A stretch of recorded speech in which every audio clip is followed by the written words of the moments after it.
To kick off Mental Health Awareness Month, author Rupi Kaur is speaking tonight at Bovard. We're going live to talk to students outside the auditorium and take a deeper look at the issue of mental health on campus. See It Live is next.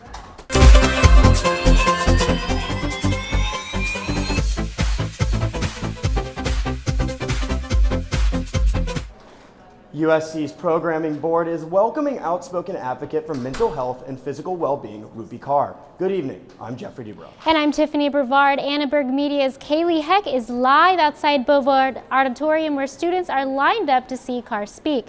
Kaylee, what's it like out there? Thanks, Tiffany. Well, there is definitely already a lot of excitement here. We still have about an hour until author Rupi Kaur is here at Bovard. She's the author of Milk and Honey. Now, I just want everyone to be able to see this line back here. There's easily already a couple hundred people waiting for the New York Times best-selling author to come. USC's Academic Culture Assembly is bringing Kaur here as a part of Mental Health Awareness Month. Now, Kaur is only 23, and she's not only a national best-selling author, but she also gave her first TED Talk earlier last month. What happens, say, when you thrust something as dark as sexual abuse, molestation, or rape onto a person? It makes you feel robbed. Like you don't even own your body, they own it. Kaur's book is about personal experiences with sexual assault and her path in healing in life afterwards. We also spoke with some of her fans about how they can relate so much to her story. I don't want to spoil it for anybody, but it's very, very interesting and impacting for me. I just read a little quote of it and it just grabbed me right there, and I just started reading, and I'm very excited to go and see her. I feel earlier today, and they told me that Kaur's book is flying off shelves like a hot tamale. They only put it out yesterday, and today they were already getting calls from people asking if they still had any in stock and if they could put some aside for them. In just an hour, they sold over 40 of Kaur's books. Now, the bookstore will be selling Milk and Honey here at Bovard for 20% off. The doors open at 6:30, and you don't need a ticket to get in, so seating is first come, first serve. If you want a good seat, come to Bovard and get in line. Kaur will hit the stage at 7 o'clock tonight. Live in front of Bovard, I'm Kaylee Heck, USC Annenberg Media. Now we have Dr. Kelly Greco, a staff psychologist at USC's Engemann Health Center. She is joining me to talk about mental health and some of the services her department offers. Hi, thank you so much for joining us today. My first question is, what kind of services does the health center offer on campus? In terms of our counseling services, so we're here to assist students that need short-term counseling, which means brief psychotherapy, crisis services, outreach. We have a great stress relief clinic, a lot of programming we do. So it's really multifaceted. There's just so many different types of programming that we do, whether it's to help with stress management, all the way to someone that may be suicidal or psychotic. So it's really various services that are here for students. Wow, that's wonderful. And I know that you are a licensed clinical psychologist. Mm-hmm. Now, what would you say your particular expertise is? So working at a college counseling center, so we're generalists in terms of working with a lot of depression and anxiety and a variety of different backgrounds, but I do have a lot of work in suicide prevention and in terms of crisis work and depression, anxiety, women's issues, and so forth. Also, I'm an assistant director for the outreach and prevention, so really enjoy going out and talking to students because part of it is educating and promoting wellness, mental health, to help educate and kind of dispel the myths that are out there about mental health. Wow, and I know that it can be at times uncomfortable for students to seek help for maybe a mental health issue. And so what would you recommend to students who maybe want to reach out to the health center? I think the most important thing is to normalize it, to remember that in terms of when we look at mental health, that applies to all of us. It's our psychological functioning day to day, how we feel about ourselves, how we're coping with our stress. Mm-hmm. And so there are times where all of us need extra support and someone to reach out to. So really to help normalize that we're here to support and help, especially help, in terms of support them to excel academically. Okay. So sometimes our psychological functioning can get in the way in terms of we're not coping as well as we could. We need the additional support. and we may need some more resources time to time. And I tell students reaching out for help is a sign of strength, not weakness, but strength. Wonderful. Well, thank you so much for being here. It is Mental Health Awareness Month. Hey guys. So if you would like some more you guys information and it's gonna be on resources, check Facebook out Live. uscstudenthealth.com. There's a lot coming up for Mental Health Awareness Month. Working out the mind-body connection is happening next Monday.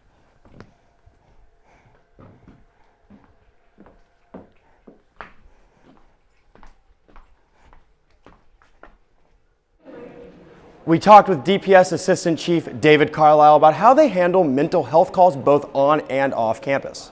Depends on who the patient is.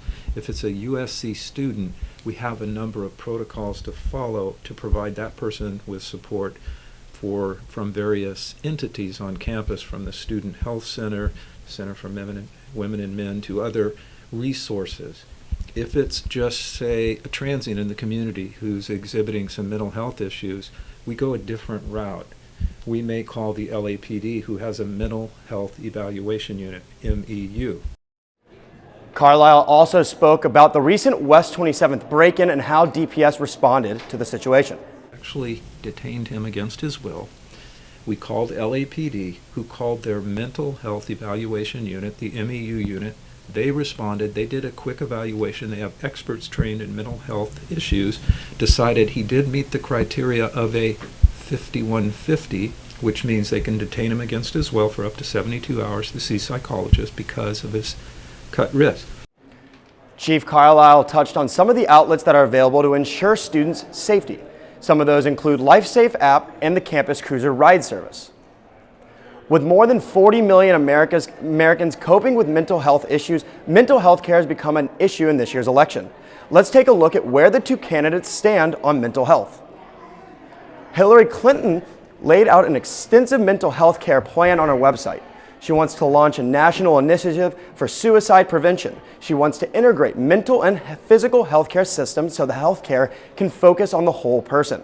Her plan also calls for training law enforcement officers and crisis intervention in enforcing mental health parity to the full extent of the law. Finally, Clinton wants to invest in brain and behavioral research and developing safe and effective treatments. Here's a look at Donald Trump's plans for healthcare. He wants to repeal and replace Obamacare with health savings accounts and work with Congress to create a patient-centered healthcare system that promotes choice, quality, and affordability.